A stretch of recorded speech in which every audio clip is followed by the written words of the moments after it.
hero, the man who changed my life and lots of lives here. And I think the movie basically wrapped up everything he is and everything we love about him. So I present Ric O'Barry.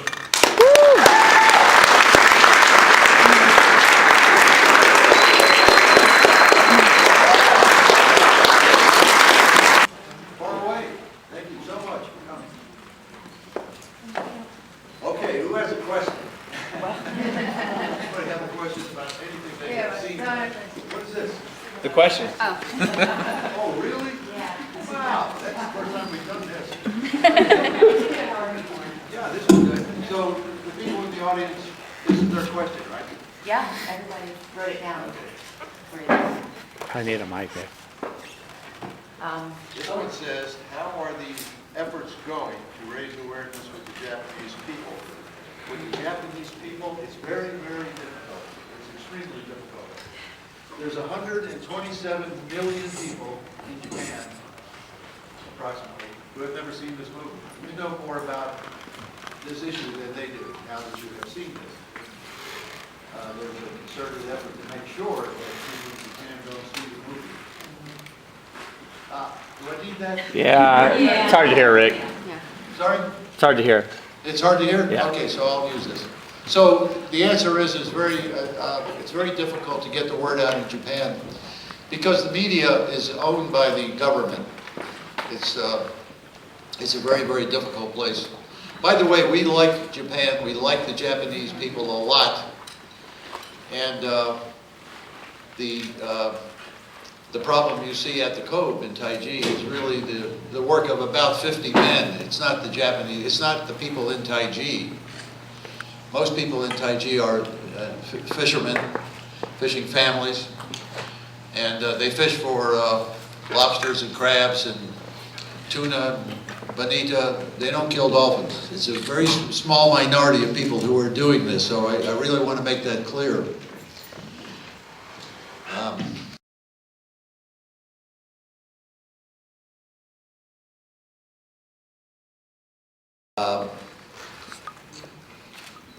There was a boycott in the 70s, big boycott. That's how the big environmental groups were dealing with whaling. They would take out full-page advertisements in New York Times, Washington Post, the Miami Herald. I have one at home. It's full page. Boycott Japan, save the whales. And what was happening was in California and Oregon and the West Coast, where you have a lot of Asian Americans, young Japanese children or Asians were being beaten up on the playground and called Jap whale killers. And you know, kids can sometimes be very cruel on the playground. So a boycott is it's not the way to go. We're trying to find ways to work with the Japanese people, not against them. They hold the key to solving this problem. How are the local activists in Japan doing? This is from Deanna Thompson here in Las Vegas. And if change will come from within Japan, how can we help them? Yeah, it's very, very hard for Japanese activists. It's almost an oxymoron, Japanese activists. I hear myself saying Japanese activists. It's hard to be an activist in Japan because the media will attack them. The local media in Wakayama, who are friendly with the mayor, and when the Japanese activists show up, they are criticized for being traitors. They're called traitors and puppets for the Western anti-whaling movement. So it's very, very difficult for them to step up, but it's happening slowly. And that's really what our work is about, is finding them and trying to empower them, and hopefully they will take ownership of this issue and the Westerners can get out of there. I know I want to get out of there. I've been going back there for 12 years in a row, and it's not easy. Taryn just came from there. He was there for a month. It's hard to be there a month and witness what you witness every day. Let's see, from Corinne Nyman. She's from St. George. With blackfish being so huge, do you think it will transfer to dolphins? and people will continue to fight against dolphin captivity. Absolutely. That's the new activism, those kind of films like Blackfish and the Cove. And anybody can do it. And I like telling this story to groups of young filmmakers, because sometimes people are intimidated making a documentary. They think this is an overwhelming thing and maybe they can't do it. But actually, you know, the guy who made this movie, it was a phone call. He called me one time. I was in Miami, and he said, "Can I follow you around with my camera?" I said, "Well, sure." That's why he had just seen the DVD I made. I made a little, it's called Welcome to Taiji. And it's not for public consumption. It's for the media. We're trying to get media attention. And it's very, very graphic. So it's not something you would show on television. But Louis Sahoya saw it, and he called me and said, "Can I follow you around with my camera?" I said, "Sure, that's why we made this."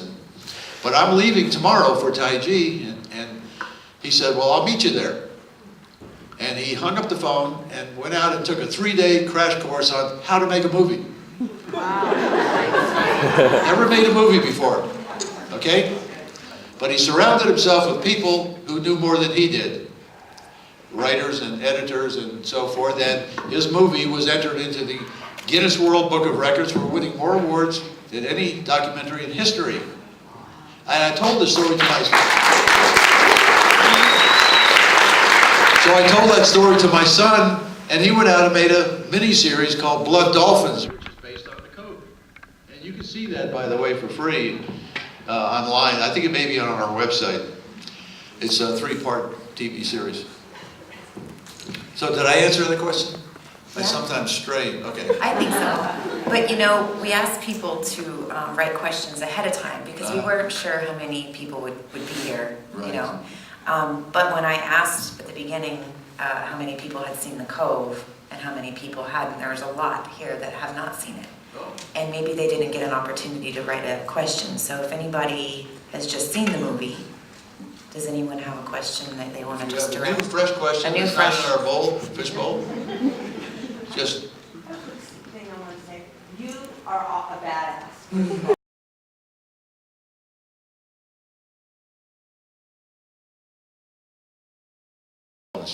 without saving their habitat. That's the real work. The oceans are falling apart quickly. They're not doing well. 30, 40 years ago, I was in the Yangtze River in China. There were 350 of the rarest dolphin in the world, the Baiji, Lepodes vexillifer, the Chinese river dolphin. Today they're gone. There are none left. They're not coming back. Yes? Have you experienced any backlash or any sort of... Backlash? I'm all about backlash. from SeaWorld or whatnot, or from... Oh, yeah. Like any sort of, them trying to exploit you in any way, or they're trying to get back at you, or Yeah. this movie or whatnot? Well, I'll give you one example. A little bit. We were in Taiji and we found out that the Ocean World Casino in the Dominican Republic purchased 12 dolphins. And I have the contract. Two of the city councilmen who you saw in the movie, Mr. Riono and Mr. Yamashita, gave me the contract. And they paid $154,000 for each dolphin, times 12. As soon as I found out about that, I went to the Dominican Republic and took out a full-page newspaper ad, and it was an open letter to the president asking him to deny the permit because it's so violent what happens there that they don't want to tie in the Dominican Republic to Taiji. The Dominican Republic has a whale sanctuary that they're very proud of. It was the first one in the world. Long story short, the permit was denied, and they filed a lawsuit against me and my employer, which eventually became 4 lawsuits, totaling more than $1 billion, $1.2 billion. And those lawsuits went on for about 6 years. They just ended about a month ago. Be born in a swimming pool. It's not just the dolphins. If you see those tigers, they're in a cage the size of this stage. And they were born there. They're going to be there the rest of their life. There was a leopard there. The leopard, they walk. They're free-ranging. They walk for miles and miles and miles. And I was thinking about that today, you know. They bus in children, and they have a back entrance so they don't have to walk through the casino. But all these kids, probably thousands or hundreds of thousands of kids from around this area have been to the Mirage.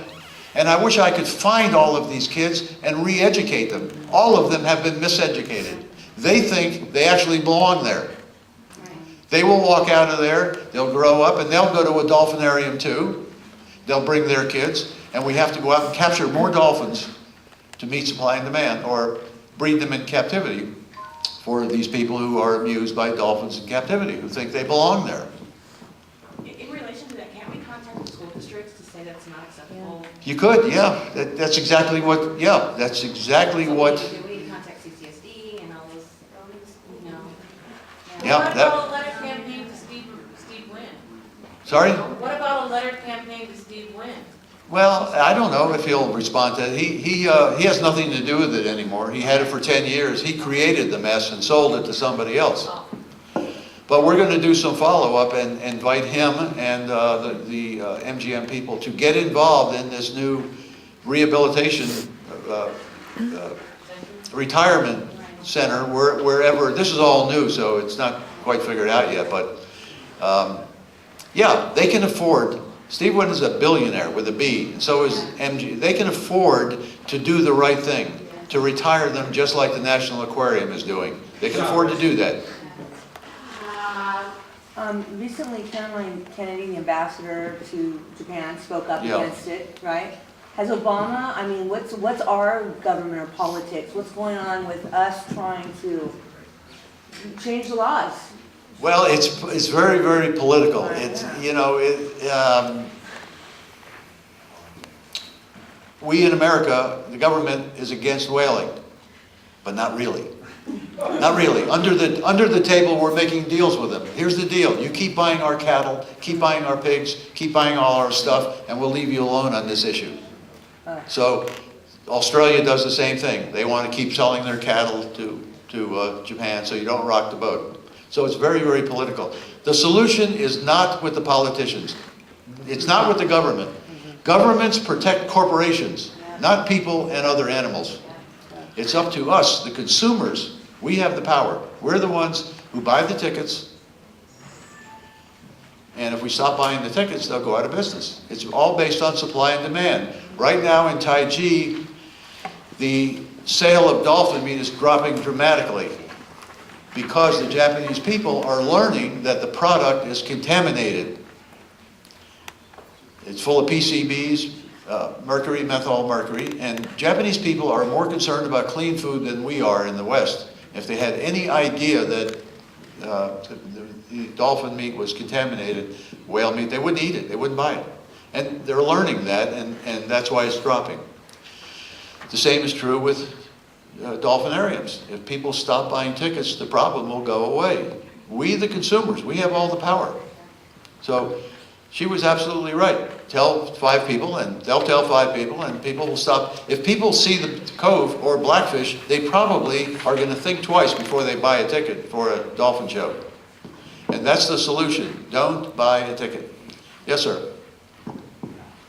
Since the release of this film, have you been back to Kenji? And how do they treat